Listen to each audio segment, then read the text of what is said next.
नमस्कार। प्रादेशिक समाचार के साथ मैं गुरु स्वरूप मिश्रा। पहले मुख्य समाचार।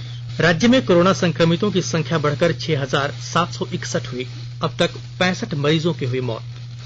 बढ़ते कोरोना संक्रमण को देखते हुए रांची में मरीजों के लिए बढ़ाया जा रहा बेड। बैंक्वेट हॉल और होटलों को कोविड सेंटर बनाया जाएगा। गृहमंत्री अमित शाह ने रांची के खलारी में कायाकल्प वाटिका, रामगढ़ के इको पार्क और बाघमारा के उद्यान सहित 6 इको पर्यटन स्थलों का ऑनलाइन उद्घाटन और शिलान्यास किया। और आज राष्ट्रीय प्रसारण दिवस। सूचना और प्रसारण मंत्री प्रकाश जावड़ेकर ने लोगों को दी बधाई। कहा, रेडियो देश में मनोरंजन और समाचार का सबसे सस्ता माध्यम है। अब समाचार विस्तार से।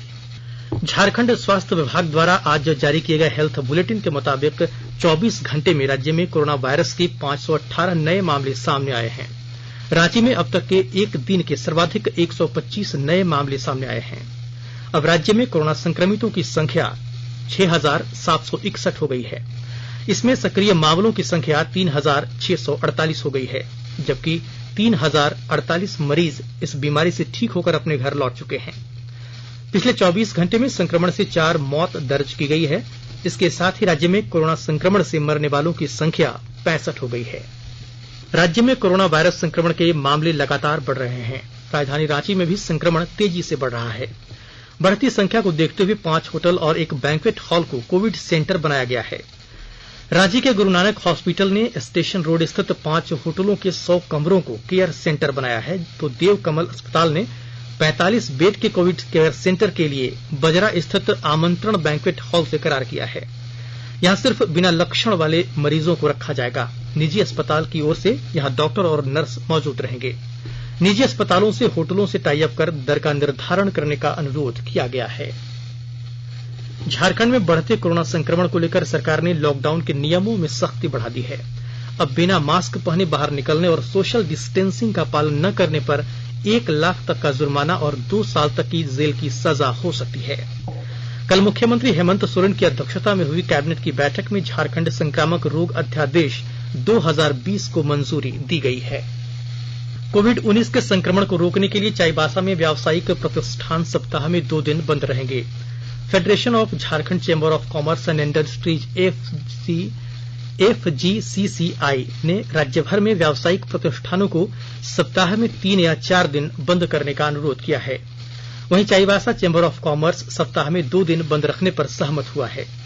चेंबर के अध्यक्ष नितिन प्रकाश ने कहा कि बैठक के दौरान सप्ताह में 2 दिन शनिवार और रविवार को प्रतिष्ठानों को बंद रखने पर सहमति बनी है, क्योंकि जिले में संक्रमण की स्थिति अभी बहुत खराब नहीं है। FGCCI के द्वारा राज्य के सभी जिला चेंबरों से अनुरोध किया गया था कि अपने अपने जिले में सप्ताह के 3 दिन शुक्रवार, शनिवार और रविवार को व्यावसायिक प्रतिष्ठानों को बंद रखने के लिए कहा गया था, ताकि कोरोना जो बढ़ते हुए संक्रमण है कोरोना के, उससे लोगों को बचाया जा सके, व्यापारी भी अपने आप को बचाए। लेकिन हम आज हमारी Chaibasa chamber of commerce and industries की पदाधिकारियों की एक बैठक हमारे कार्यालय में बुलाई गई, जिसमें सर्वसम्मति से यह निर्णय लिया गया कि हम लोग इस जिले में शनिवार और रविवार को दुकानें बंद रखने का अनुरोध करेंगे, क्योंकि हमारा जिला अभी तक उतना ज्यादा संक्रमित नहीं है। गिरिडीह जिले में कल 12 कोरोना पॉजिटिव पाए जाने के बाद ही संक्रमितों की संख्या बढ़कर 224 हो गई है। Giridih civil surgeon doctor Awadhesh Kumar Sinha ने बताया कि 148 मरीज ठीक हो गए हैं। जिले में कोरोना से अब तक 4 की मौत हुई है। संक्रमितों की बढ़ती संख्या को देखकर बगोदर और गावा में 25 बेड का कोविड अस्पताल बनाने पर विचार किया जा रहा है। सिविल सर्जन ने बताया कि अलग से भवन नहीं बनेगा, उसी में बेड लगाया जाएगा। इधर हजारीबाग जिले में 18 कोरोना संक्रमित मरीजों की पहचान की गई है। जिला समाहरणालय के 10 कर्मी संक्रमित पाए गए हैं। वहीं उपायुक्त आवास से 7 कर्मी पॉजिटिव मिले हैं। वहीं जिला नजारत का एक कर्मचारी भी संक्रमित पाया गया है। वहीं गोड्डा जिले में कल 13 और नए कोरोना मरीजों की पुष्टि प्रशासन द्वारा की गई। प्रशासन ने जिलावासियों से सामाजिक दूरी बनाए रखने और मास्क पहनने पर जोर दिया है। लोगों को सभी तरह से सचेत रहने का भी आग्रह किया गया है। देश में पिछले एक दिन में कोविड संक्रमण से ठीक होने वालों की संख्या 28,472 हो गई है। एक दिन में स्वस्थ होने वालों की संख्या सबसे अधिक है।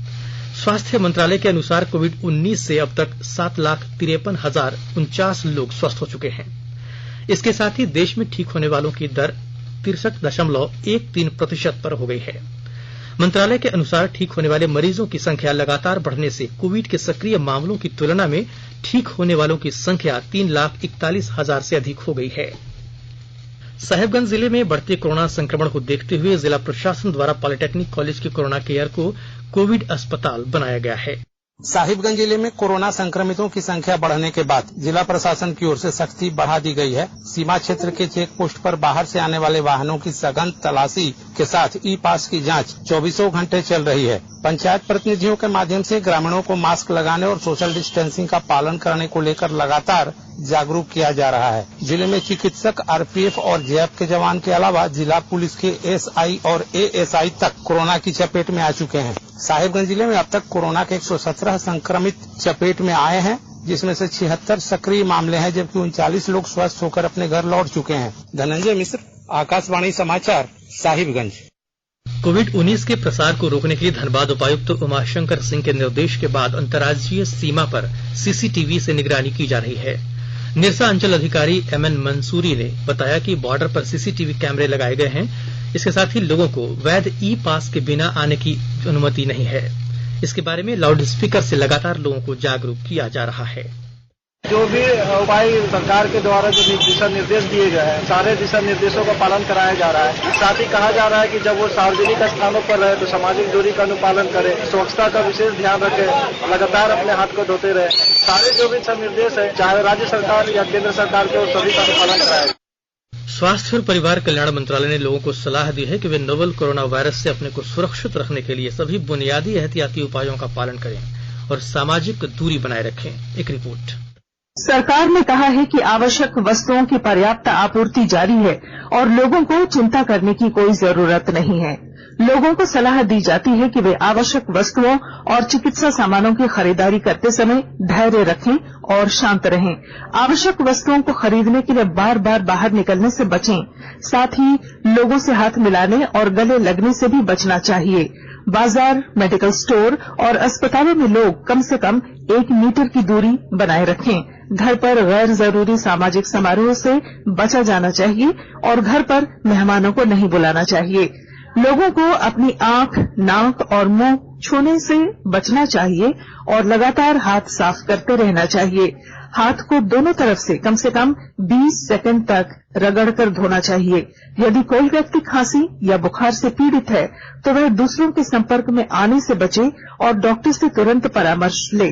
स्वास्थ्य मंत्रालय ने कोरोना वायरस के बारे में जानकारी के लिए एक टोल फ्री नंबर 1075 जारी किया है। इधर राज्य सरकार की ओर से भी कई दिशा निर्देश जारी किए गए हैं। इस सिलसिले में सरकार ने हेल्पलाइन नंबर 181 जारी किया है। सरकार ने कहा है कि कोरोना वायरस से संदिग्ध तौर पर संक्रमित कोई व्यक्ति पाया जाता है तो इसकी सूचना 0651 जो रांची का कोड है और टेलीफोन नंबर 2261-000 तथा 2261-002 के अलावा फैक्स नंबर 2261-856 और मोबाइल नंबर 9955837428 पर दी जा सकती है। आकाशवाणी रांची भी आपसे अपील करता है कि कोविड-19 के संक्रमण से बचने और अन्य लोगों को सुरक्षित रखने के लिए कृपया घर पर ही रहें और सरकारी दिशा निर्देशों का पालन करें। आकाशवाणी के ताजा तरीन समाचारों के लिए आप हमारी वेबसाइट newsonair.com पर लॉग ऑन कर सकते हैं। ताजा समाचार ट्विटर @AIR न्यूज अलर्ट्स और Facebook page all India radio news पर भी उपलब्ध है। आप प्रादेशिक समाचार एकांश के ट्विटर अकाउंट @AIR news_रांची और Facebook page AIR news Ranchi के अलावा YouTube channel regional news unit Ranchi पर भी हमारे बुलेटिन सुन सकते हैं। प्रादेशिक समाचार आप आकाशवाणी रांची से सुन रहे हैं। प्रधानमंत्री नरेंद्र मोदी ने लोकमान्य बाल गंगाधर तिलक और चंद्रशेखर आजाद की जयंती पर उन्हें श्रद्धांजलि दी है। गृहमंत्री अमित शाह ने भी भावभीनी श्रद्धांजलि अर्पित की है। श्री शाह ने अपने संदेश में कहा कि लोकमान्य तिलक ने भारत की स्वाधीनता संग्राम को एक नई दिशा दी। उन्होंने लोगों में आजादी की भावना जगाने के लिए स्वराज हमारा जन्मसिद्ध अधिकार है का नारा दिया। सूचना और प्रसारण मंत्री प्रकाश जावड़ेकर ने भी दोनों महान स्वाधीनता सेनानियों को अपनी श्रद्धांजलि दी है। मुख्यमंत्री हेमंत सोरेन ने लोकमान्य बाल गंगाधर तिलक और चंद्रशेखर आजाद की जयंती पर उन्हें नमन किया। मुख्यमंत्री ने कहा कि दोनों वीर सपूतों ने स्वतंत्रता संग्राम में अग्रणी भूमिका निभाई थी। गृहमंत्री अमित शाह ने आज नई दिल्ली में वृक्षारोपण अभियान की शुरुआत की। इस अवसर पर कोयला मंत्री प्रहलाद जोशी भी उपस्थित रहे। श्री शाह ने 6 इको पार्क और पर्यटन स्थलों का ऑनलाइन उद्घाटन और शिलान्यास किया। इसमें खलारी के पीपरवार में नवनिर्मित कायाकल्प वाटिका, रामगढ़ सीसीएल बड़का सयाल क्षेत्र की भुरकुंडा कुलियरी स्थित बलकुदरा डंपिंग पर बना इको पार्क और बाघमारा का उद्यान शामिल है। वृक्षारोपण कार्यक्रम का आयोजन कोयला मंत्रालय कर रहा है। इस अवसर पर श्री शाह ने कहा कि 10 राज्य के 36 जिलों में वृक्षारोपण किया जाएगा।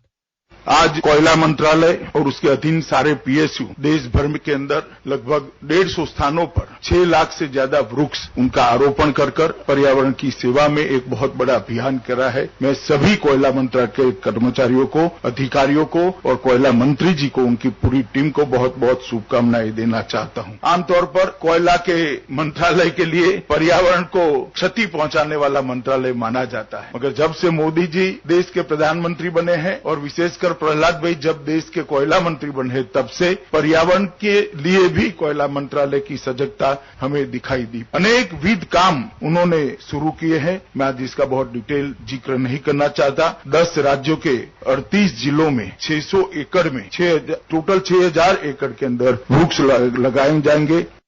आज राष्ट्रीय प्रसारण दिवस है। वर्ष 1927 में आज ही के दिन देश में पहली बार बंबई से एक निजी कंपनी इंडियन ब्रॉडकास्टिंग कंपनी ने रेडियो से प्रसारण किया था।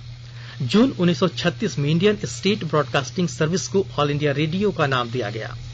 वर्ष 1927 से रेडियो भारत में आम जनता के जीवन का हिस्सा रहा है। बहुजन हिताय बहुजन सुखाय के अपने ध्येय को ध्यान में रखते हुए आकाशवाणी शुरू से ही सूचना, शिक्षा और मनोरंजन का काम करती रही है।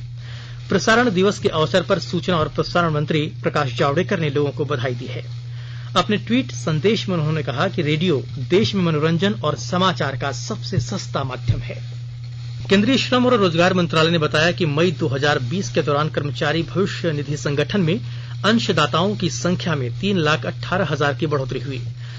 मंत्रालय के अनुसार अप्रैल 2020 में कोविड-19 लॉकडाउन के बावजूद ईपीएफओ की सामाजिक सुरक्षा योजनाओं में करीब 1 लाख अंशदाता शामिल हुए। मंत्रालय ने बताया कि ईपीएफओ के नए अंशदाताओं में 66% इजाफा हुआ और इनकी संख्या अप्रैल के 1,67,000 से बढ़कर मई में 2,79,000 हो गई।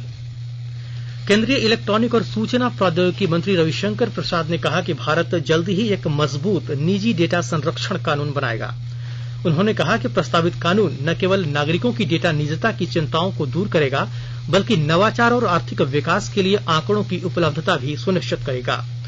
केंद्रीय मंत्री ने कहा कि समाज में परिवर्तन के लिए भरोसेमंद आर्टिफिशियल इंटेलिजेंस प्रणालियों की आवश्यकता है। वे कल सऊदी अरब द्वारा आयोजित G20 डिजिटल अर्थव्यवस्था वाले देशों के मंत्रियों की वर्चुअल बैठक को संबोधित कर रहे थे।